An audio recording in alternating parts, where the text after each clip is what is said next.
I need to go to bed. I just can't talk about this anymore. Good night.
Joseph, you can't go to sleep feeling like this.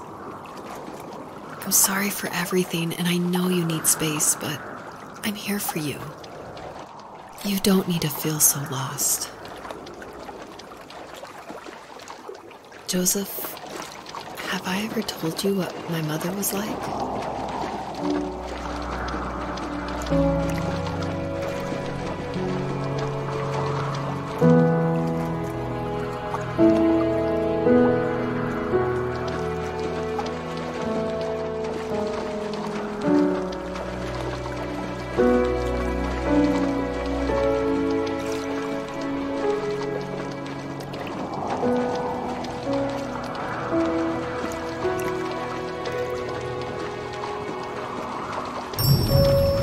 Hello, my name is Elise Whaley, and I was the voice actress for Rachel. I'm also David's wife, so that was convenient for working together.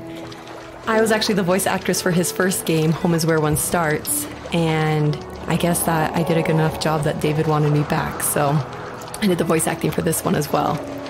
David definitely coached me through it because I'm pretty inexperienced when it comes to that. Home is Where One Starts was my first time ever doing voice acting of any kind.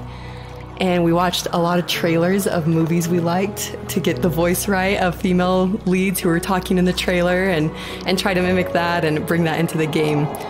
So that had the right kind of feel and the right kind of atmosphere for the voice. My character actually is the same character from Home is Where One Starts. If you've played that game, you probably connected that together. And this is her probably about 15 years later, maybe 20 years later in this game.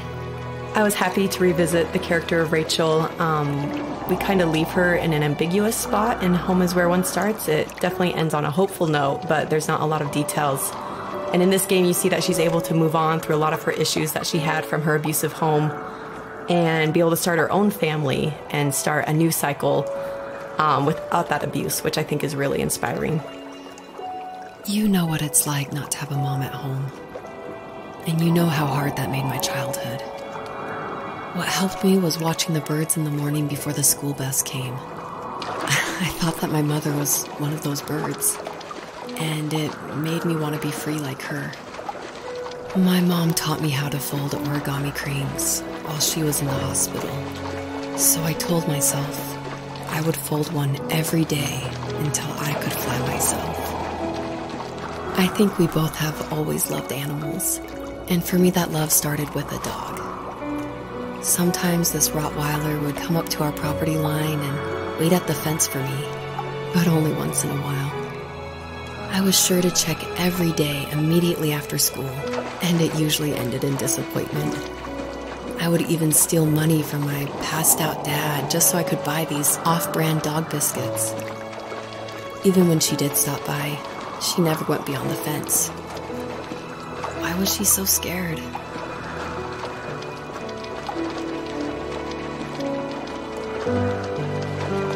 I think my dad was the opposite of your dad in almost every way, except he was in the military as well. He coped with alcohol of every kind. The trailer started falling apart, he got angry, and I withdrew. More and more I became the weird, quiet kid who made lots of origami birds and carried dog biscuits around. I think we were pretty similar when it came to being the weird kids. And that same sincerity in college was one of the reasons I was so drawn to you. Life got worse and worse, and at one point, I really didn't think I could survive another day with my soul still intact. I had no real friends, let alone neighbors, since we lived in the middle of nowhere. I should have talked to my teacher, but I was scared what he would do if he found out. As I waited for the school bus one morning, I walked around until I found something in an abandoned shed. Something I can't put into words. I summoned courage I didn't know I had, and I broke into my dad's room and found the key to the shed where he had locked my bike. I'll never forget that feeling of the wind rushing by my ears as the sun rose over fields of wheat. I was flying for the first time. I biked as far as my legs could take me until I found a house that felt friendly, and that felt like home. Those strangers helped me in so many ways. And if it wasn't for them, I wouldn't have found my foster family. And if it wasn't for my parents, I wouldn't have met you.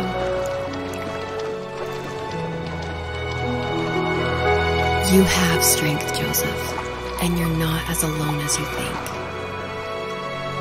It's all just so pointless, just waiting for life to happen.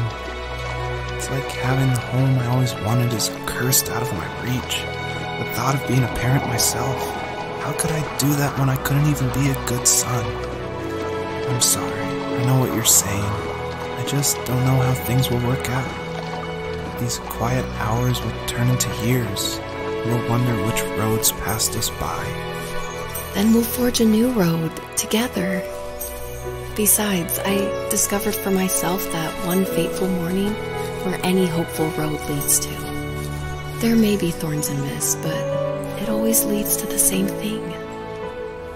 And what's that? Family. I'm so glad that you're part of my family, Rachel. And I'm glad you're part of mine.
Fox knew her last cub would be waiting for her at the first tree.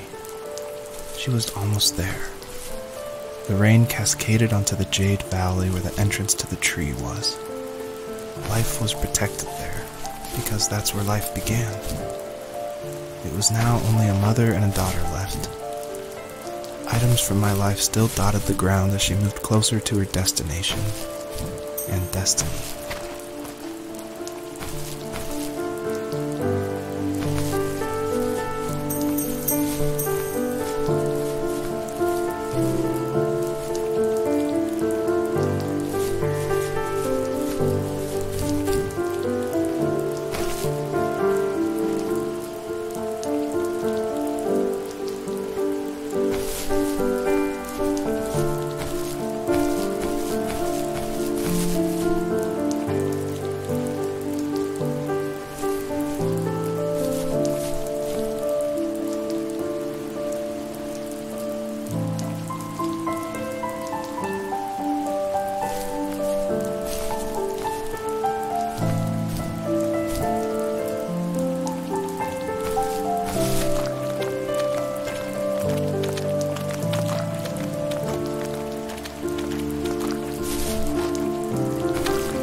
At the end of high school, I felt something I hadn't felt in a long time. Drive. I looked into the best architecture schools on the West Coast, then got a dose of reality when looking at other students' portfolios and the high cost of tuition. I still wanted to be something, to be the next Alvaro Siza, and to make those thousands of sketches worth something in my grand history. but now even an internship sounds impossible. Caesar helped me understand how essential emotion is in architecture, and he also said light is the real composer of space. I like to think these glints of light, like not finding a job or even a strange dream about a fox, are something I should be thankful for, even if the illuminated space is something I'm less than comfortable with.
My dad was super supportive with my college plans.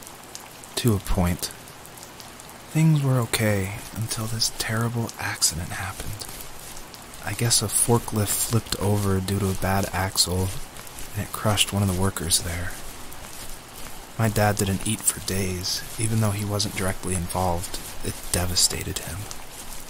Not only did it hurt the business, but it just freaked him out.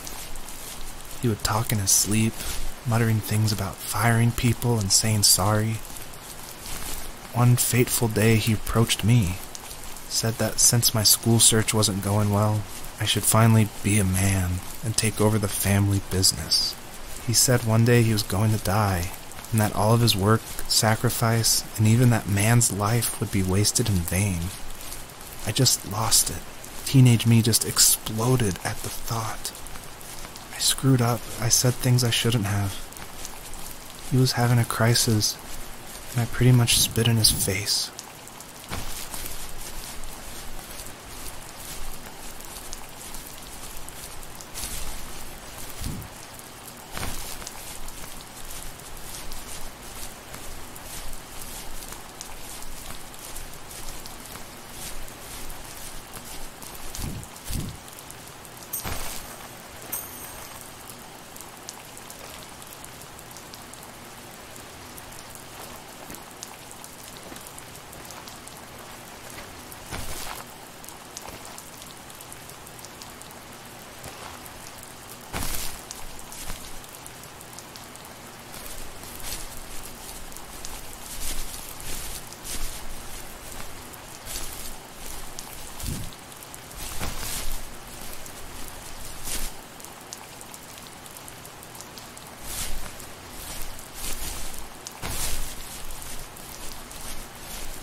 Was that the last time you talked to him? No, I called on holidays, and he would call on my birthday. I guess we acted like nothing ever happened, which was stupid. didn't want to ask about his lumberyard, and I'm sure he didn't want to ask about my job search. I never went back and visited. I think the last conversation we had was about what movies we had seen and what exactly a best boy is in the credits. I thought he would be here so much longer.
In the distance, the first tree illuminated the wasteland.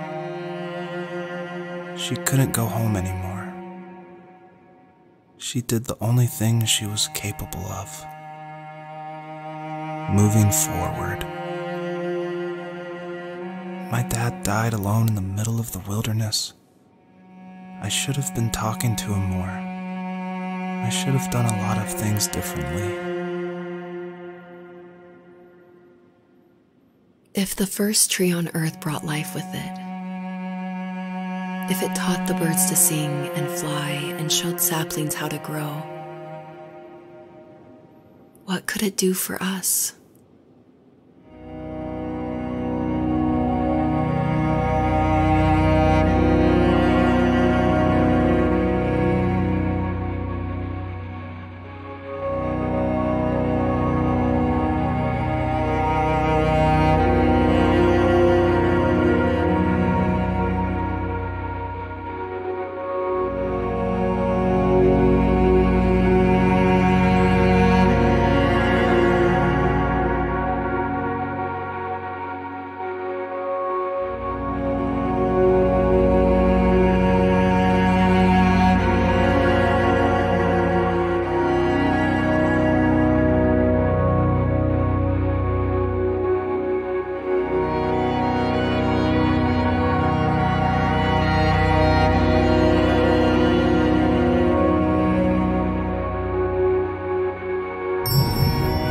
Obviously, there's a really emotional part, but I'm going to talk through it anyway. A lot of people correctly identify that journey was like a huge inspiration for the first tree.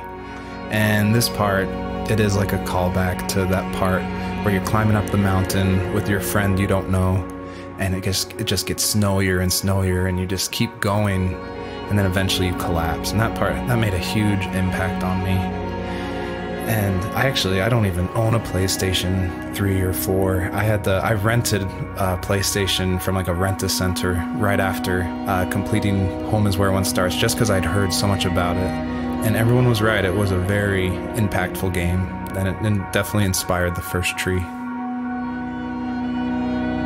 There was a letter I received yesterday from a name I didn't recognize, with a quote I can't stop thinking about. Death is not the opposite of life, but a part of it. More and more, I'm realizing one important truth. Each of us have our own journey to the first tree. But sometimes I'm not sure I'm ready to take that first step. You already have my love.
I guess her journey was over.